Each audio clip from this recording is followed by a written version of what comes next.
வணக்கம். அடியேன் அவினாசி ஜோதிலிங்கம், பிரசன்ன ஜோதிட ஆராய்ச்சியாளர், ஸ்ரீ வாராகி ஜோதிடத்திலிருந்து உங்களை எல்லாம் இந்த சேனல் வாயிலாக சந்திப்பதிலே மட்டற்ற மகிழ்ச்சி. உங்கள் அனைவருக்கும் என் அன்பான வாழ்த்துக்கள் மற்றும் ஆசிகள். நிறைய ஜோதிடம் சார்ந்த விஷயங்களை எல்லாம் நம்ம சேனல்ல பார்த்துக்கிட்டே வரோம்.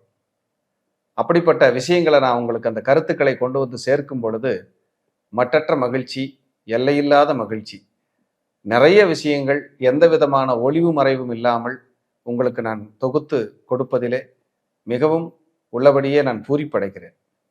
இன்று நாம் பார்க்க இருக்கிற ஒரு அருமையான தலைப்பு, ஏற்கனவே மேசம், ரிஷபம் பார்த்துருப்பீங்க. இன்னைக்கு மிதுனம். நீங்கள் யார்? உங்களுடைய கர்மா எங்க ஒளிஞ்சிருக்கு? கர்மா என்ன? உங்களுடைய நீங்கள் பிறக்கும்போது என்ன விதமான கர்மாவில் இருக்கிறீர்கள் மற்றும் அந்த கர்மாவிலிருந்து வெளியில் வருவதற்கான உபாசனை தெய்வம் என்ன, அந்த உபாசனையை பிடித்து நாம் எப்படி வெற்றி பெறுவது என்பதை இப்பொழுது நாம் ஆழமாக பார்க்க இருக்கிறோம்.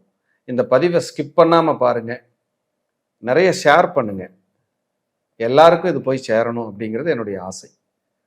மிதுனம் புதனுடைய ராசி, காலச்சக்கரத்திற்கு 3வது ராசி. மிதுனம் அப்படின்னாலே பொதுவாகவே ரொம்ப வேல்யூபிளான ராசிங்க. ஏன்னா இந்த உலகத்தில் கம்யூனிகேஷன் அப்படின்னு ஒன்று இல்லைன்னா யார் யார் எங்கே இருக்காங்க, எப்படி வாழ்கிறாங்க அப்படிங்கிற ஒரு விஷயமே தெரியாமல் போயிடும்.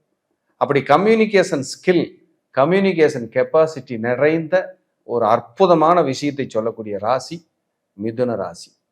பொதுவாகவே மிதுன ராசி அன்பர்களுக்கு அவங்கக்கிட்ட ரகசியம் தங்காதுன்னு சொல்லுவாங்க. ஏன்னா அது காற்று ராசி.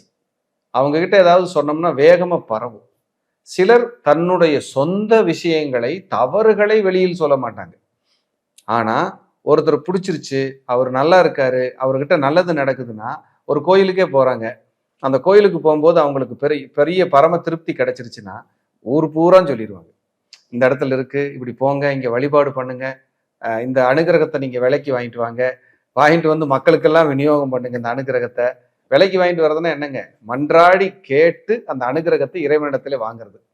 அப்படி அந்த அனுகிரகத்தை வாங்கி மற்றவர்களுக்கு பகிர்ந்து கொடுக்கின்ற ஒரு அற்புத சக்தி படைத்த ராசி அப்படின்னா மிதுன ராசிக்காரங்க தான். அப்படிப்பட்ட மிதுன ராசியில உங்களுக்கு மிருகசீரிட நட்சத்திரம் இருக்கும், 2 பாதம். திருவாதிரை முழுசா 4 பாதம் இருக்கும். அதுக்கப்புறம் 3 பாதம் புனர்பூச நட்சத்திரம், குருவனுடைய நட்சத்திரம் இருக்கும். அப்ப அங்க செவ்வாய், ராகு, குரு காம்பினேஷன் அவங்களுக்கு அங்க இருக்கும். இவங்களுடைய கர்மா அப்படிங்கிறது எங்கிருந்து பிரச்சனையாகி இந்த பிறவியில, இந்த மிதுன ராசியில இவங்க பிறப்பெடுக்கிறதுக்கான ஒரு விஷயம் எங்க நடந்திருக்குன்னா, போன ஜென்மத்தில், அதாவது கடந்த பிறவியில், ஜென்மம் பிறவி எப்படி வேணாலும் எடுத்துக்கலாம், அந்த இடத்துல இவங்க யாராவதுனுடைய சொத்துக்கள் இருக்கும் இல்லைங்களா, அந்த சொத்துக்கள்ல ஏதாவது கொடுக்கறத கொடுக்காம விட்டதோ, தன்னுடைய இளைய சகோதரிகளுக்கு செய்ய வேண்டியதை முறையா செய்யாம விட்டதோ, தவறான தகவல்களை சொல்லி மற்றவர்களுடைய வாழ்க்கையை ஏதேனும் தொந்தரவு செய்வதால் இந்த மிதுன ராசியில் பிறவி அமைகிறது. இது கடந்த பூர்வ ஜென்மாவில். அதற்கு பிராய்ச்சித்தமா தான் என்ன பண்றாங்க, நம்ம அந்த தவறுகளை இனிமேல் யாருக்கிட்டையும் தவறா ஏதாவது ஒருத்தரை பத்தி ஒருத்தர்கிட்ட எதுவும் சொல்லிடக்கூடாதுங்கிறதுக்காக நிறைய நேரம் தன்னுடைய ரகசியங்களை, அதாவது யாருக்கும் தெரியக்கூடாது என்கிற ஒரு ரகசியத்தை உள்ள பூட்டி வைக்கிற கெப்பாசிட்டி மிதுனத்துக்கு இருக்கு. ஆனா இவங்க கிட்ட இந்த பிறவியிலையும் பாருங்க, இந்த மிதுன ராசியில பிறந்தவங்க யாரையாவது இன்னொருத்தரை இவங்க விமர்சனம் பண்ணிக்கிட்டு இருக்காங்கன்னா இன்னும் அவங்க கர்மாவை விட்டு வெளியில போகலேன்னு தான் அர்த்தம். இதுல இருந்து நீங்க வெளியில போயிடணும். நீங்க ஒருத்தரை பத்தி பேச போறீங்க அப்படின்னா அது நல்ல விஷயமா தான் இருக்கணும், வாழ்த்துற விஷயமா இருக்கணும், புகழ்கின்ற விஷயமா இருக்கணும், மற்றவர்களுக்கு வழிகாட்டுகின்ற விஷயமா இருக்கணும். அதை விட்டுட்டு உங்களுக்கு தெரியுமா அவர் உங்களை பத்தி என்ன சொன்னாருன்னு புரியுமா, இதை சொல்லி அடுத்தவர்களுக்கு ட்விஸ்ட் பண்றது, பிரச்சனை பண்ற வேலையெல்லாம் மிதுனம் பண்ணுச்சுன்னா இன்னும் கர்மாவை கிரியேட் பண்றீங்க, பூஸ்டப் பண்றீங்கன்னு அர்த்தம். பாருங்க, உங்க ராசிக்குள்ளதான் செவ்வாயினுடைய நட்சத்திரம் இருக்குங்க. அந்த செவ்வாய் புதன் வீட்டுல இருக்கிற நட்சத்திரங்க. அப்ப இந்த செவ்வாயும் புதனும் சேர்ந்தாலே என்னன்னா நல்ல கணித அறிவுங்க. நீங்க படிச்சவங்க படிக்காதவங்களையெல்லாம் தாண்டி கணித அறிவு இருக்கும். 4 கால் 1 கால் 4 1/2 2 இப்படியெல்லாம் கணக்கு போடுவாங்கல்ல, இதெல்லாமே மிதுனத்துக்கு கைவந்த கலை. ஒரு விஷயத்தை கால்குலேட்டிவ் மைண்டுக்குள்ள வச்சு ஒரு விஷயத்தை இம்ப்ளிமெண்ட் பண்ணக்கூடிய ராசினா மிதுனம் தான்.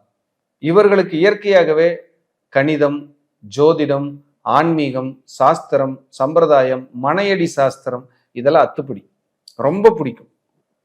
இந்த மிதுனத்தில் இருக்கிறவங்க தேடுதல் அதிகம். நீங்க என்ன துறையில வேணாலும் இருங்க, அந்த தேடுதல் உங்களுக்கு அதிகரிச்சுக்கிட்டே இருக்கும், வெற்றி கொடுத்துக்கிட்டே இருக்கும் அந்த தேடுதல்.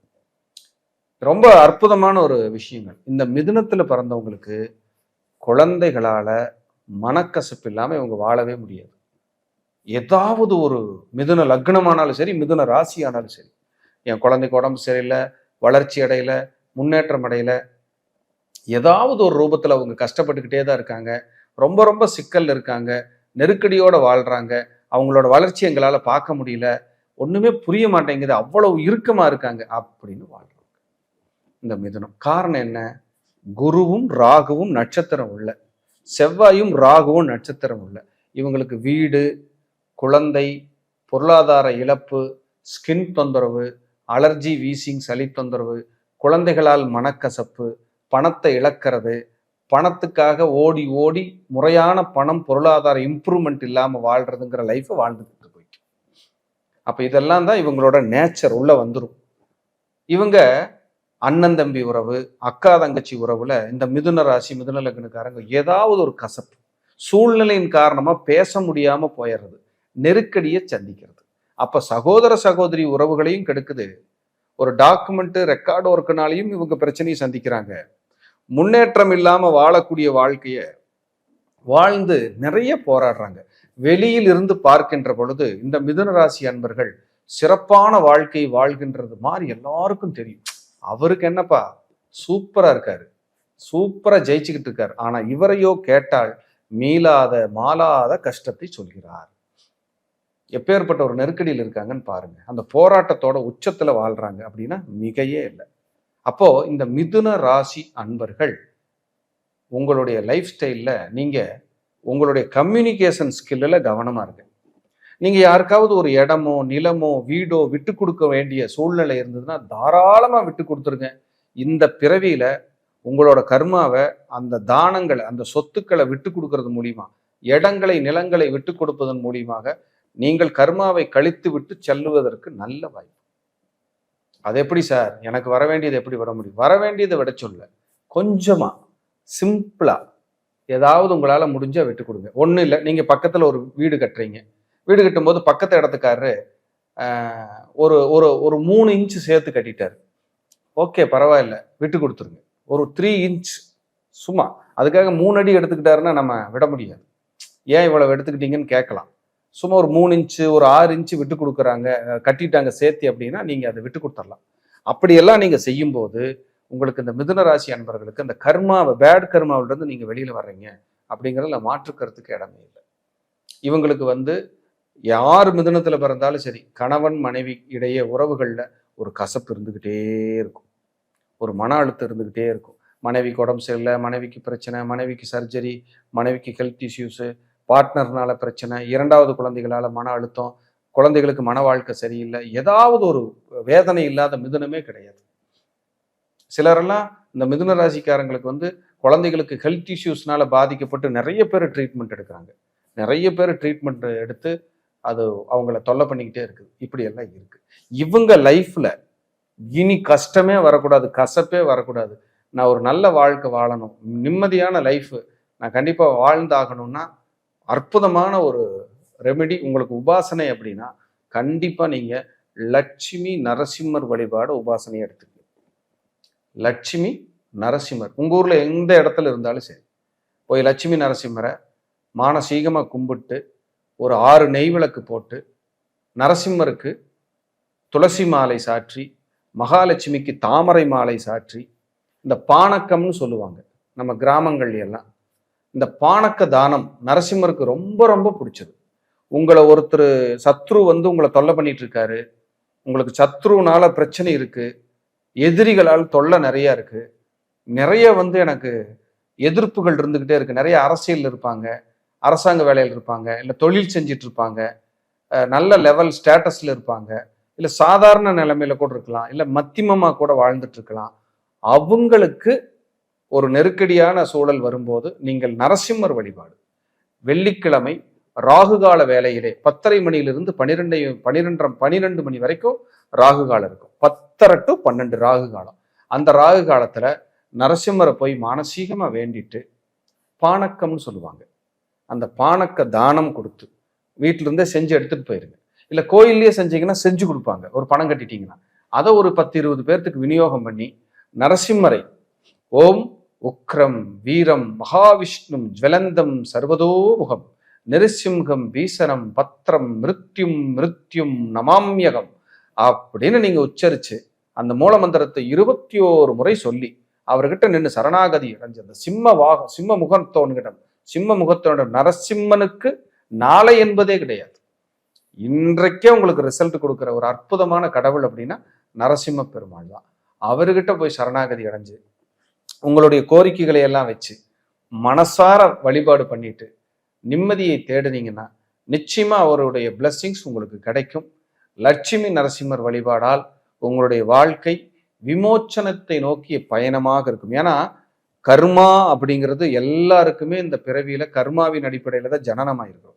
அந்த பேட் கர்மாவை சரி பண்ணி ஒரு நெகட்டிவ்லேருந்து வெளியில வந்து ஒரு நல்ல வாழ்க்கையை மனசார வாழணும் அப்படின்னா நமக்கு தெய்வ வழிபாடும் இறை வழிபாடும் இறை பரிகாரமும் மிக மிக மிக மிக முக்கியம்.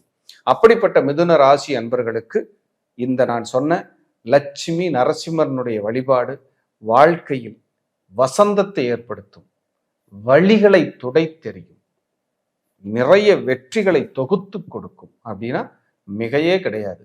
அப்படிப்பட்ட லட்சுமி நரசிம்மரை நீங்கள் மனதார பிரார்த்தனை செய்து தியானித்து விளக்கேற்றி வழிபட்டால் உங்கள் வாழ்வை என்றுமே வசந்தமாக இருக்கும், வாழ்வில் என்றுமே வெளிச்சமாக இருக்கும் என்று கூறி மீண்டும் ஒரு நல்ல பதிவிலே சந்திக்கிறேன். அதுவரை தற்காலிகமாக உங்களிடமிருந்து விடைபெறுவது அடியேன் அவினாசி ஜோதிலிங்கம், ஸ்ரீ வாராகி ஜோதிடம். நன்றி, வணக்கம், வாழ்க வளர்க.